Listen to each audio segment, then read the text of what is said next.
Back to my another blog. Hope कि आप सब ठीक होंगे और मैं भी बहुत बढ़िया। आर्या भी आपकी वेलकम कर रही है बड़ी बड़ी आँखों के साथ।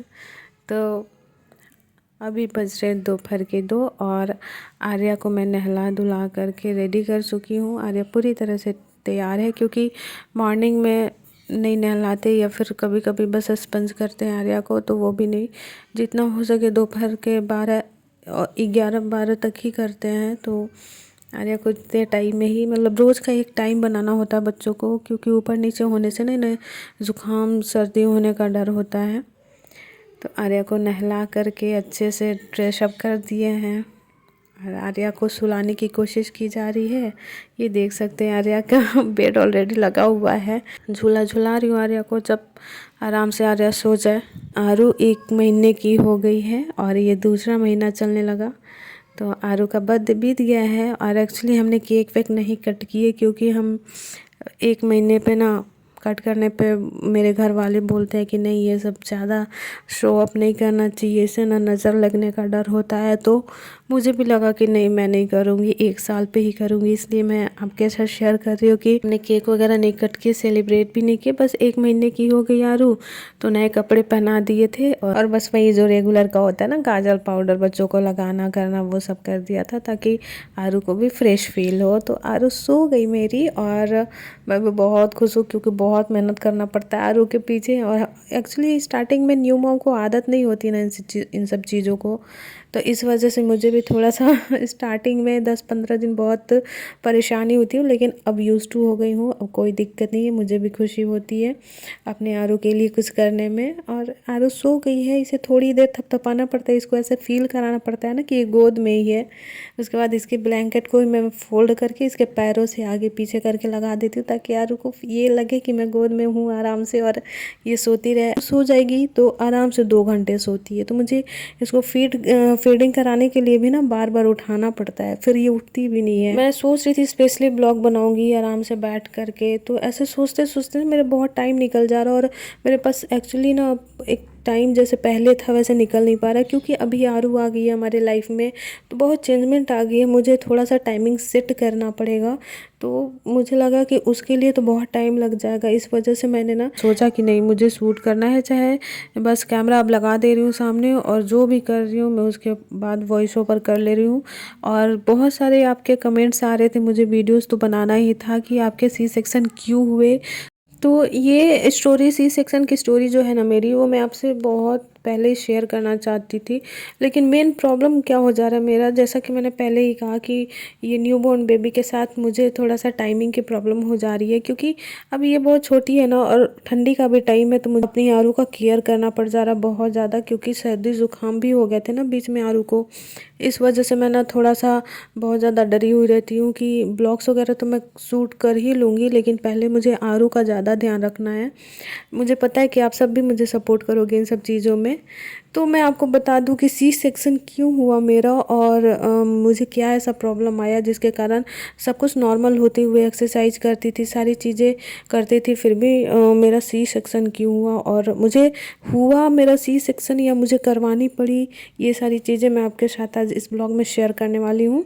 तो जैसा कि आप देख सकते हो, मैं ना अपनी डिलीवरी डेट से 2 दिन पहले इस हॉस्पिटल में आई थी, जो कि गवर्नमेंट हॉस्पिटल है। तो मैं सबसे पहले ये सोच रही थी कि जैसे पहले ही ब्लॉग अगर आप मेरा देखते होंगे तो आपको पता होगा कि उसमें मैंने शेयर किया हुआ है कि मेरी बेबी का जो हेड था ना, वो सही पोजीशन में नहीं आया हुआ था। ऐसा कहना था मेरी डॉक्टर का, जहाँ पे मैं दिखाती थी जिस हॉस्पिटल में। तो एक्चुअली क्या होता है ना कि बहुत लोगों से मैंने सजेशन लिया कि ऐसा क्यों होता है घर पे आने के बाद, क्योंकि हमारे जो बड़े होते हैं उनको पता होता है, थोड़ी सी एक्सपीरियंस होती है इस वजह से। तो उन कुछ लोगों ने मुझे सजेस्ट किया कि ठीक है, आप दिखा रहे हो प्राइवेट हॉस्पिटल में, बहुत अच्छी बात है, लेकिन आपको ना एक बार गवर्नमेंट में भी ट्राई करना चाहिए, आपको जा कर के दिखाना चाहिए और दूसरे हॉस्पिटल्स के डॉक्टर जो होते हैं उनसे भी थोड़ा सा सलाह लेना चाहिए कि मतलब क्या दिक्कत है, क्यों बेबी का हेड जो है सो नीचे नहीं आ रहा है।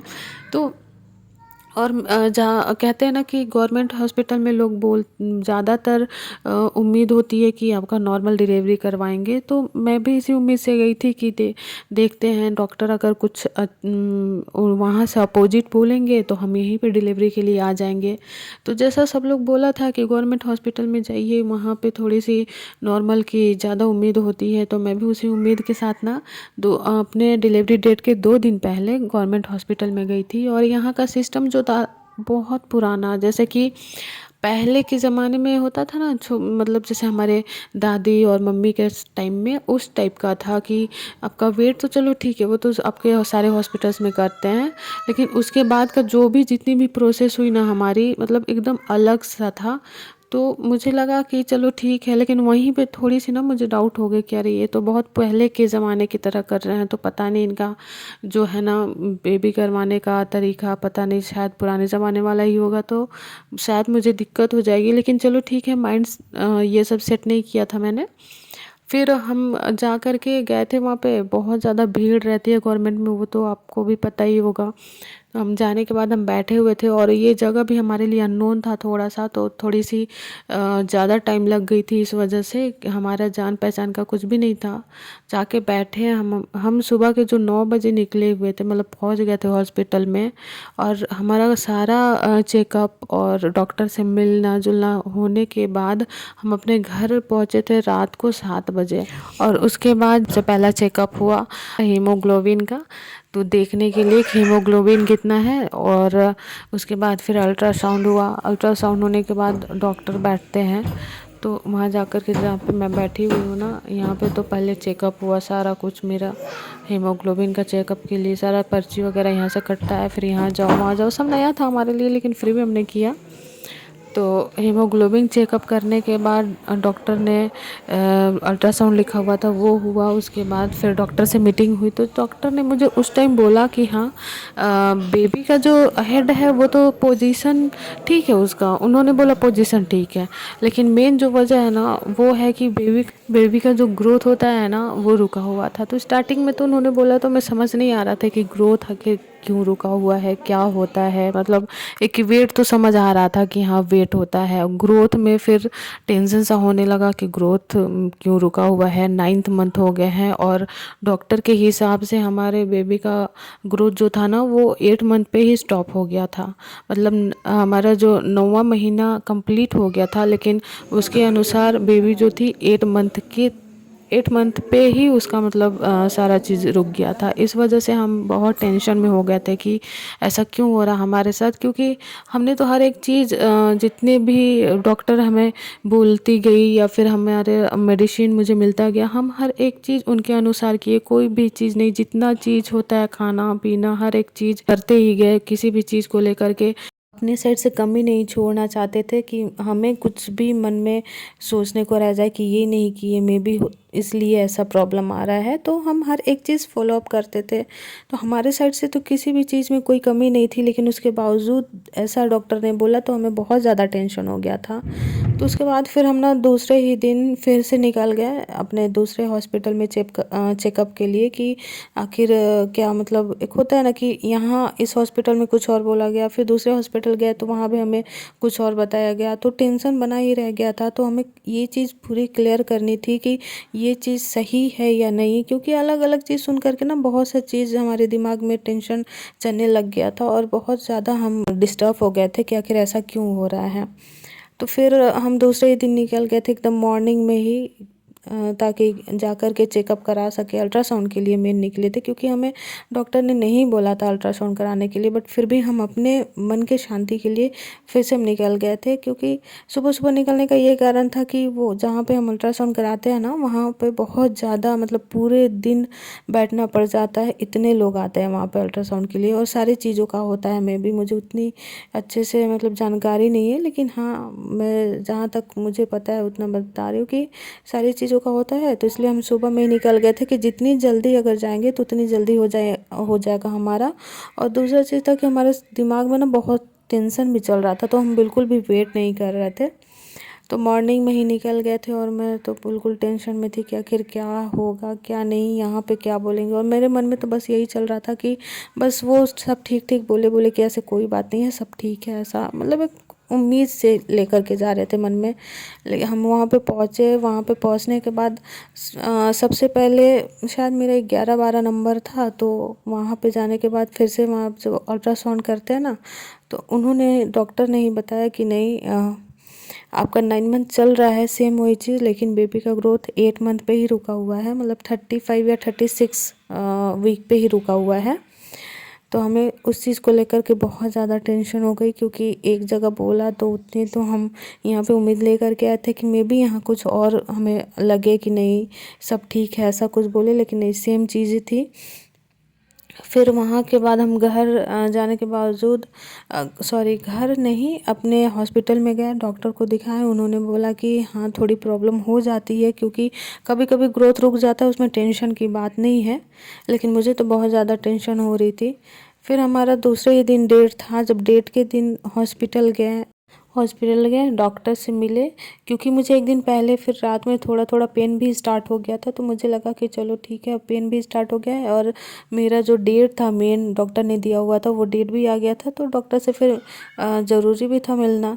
तो फिर हम हॉस्पिटल गए अपने, हमने किसी भी चीज़ के लेकर के कोई तैयारी नहीं किया हुआ था, मतलब बिल्कुल भी ये था ही नहीं कि हमारी डिलीवरी करवानी है, बस डेट पे था। और ऐसे डॉक्टर ने मतलब अल्ट्रासाउंड वालों ने ऐसा बोला हुआ था, चाहे वहाँ पे हमने दिखाया जहाँ पे पहले डॉक्टर ने, उन्होंने भी बोला था कि ग्रोथ रुक गई है। तो इस वजह से थोड़े से डरे हुए थे, तो गए थे डॉक्टर के पास। तो डॉक्टर फिर से वही चेकअप करी और फिंगर टेस्ट जो होता है उन्होंने किया, और पेट के पास भी हाथ लगा करके उन्होंने देखा। तो बोला कि बेबी बिल्कुल भी पोजीशन में नहीं आई हुई है, मतलब नीचे नहीं खिसकी है।